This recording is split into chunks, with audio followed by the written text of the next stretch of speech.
Hello friends, आज है अकबर बीरबल की बहुत ही मज़ेदार कहानी बीरबल की बुद्धि की परीक्षा। एक बार बादशाह अकबर ने बीरबल की बुद्धि की परीक्षा लेनी चाही। उन्होंने बीरबल से पूछा, बीरबल क्या बुद्धि की खेती की जा सकती है?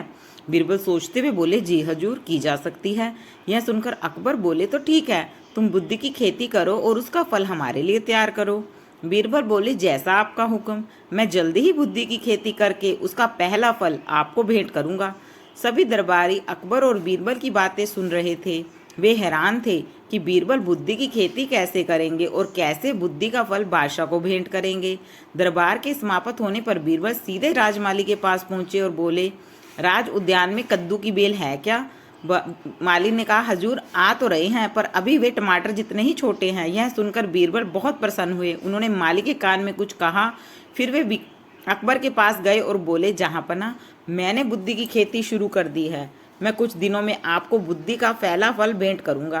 कुछ दिनों के बाद बीरबल राज उद्यान में फिर गए। वहां माली ने छोटे छोटे कद्दू को घड़े के अंदर डाल रखा था।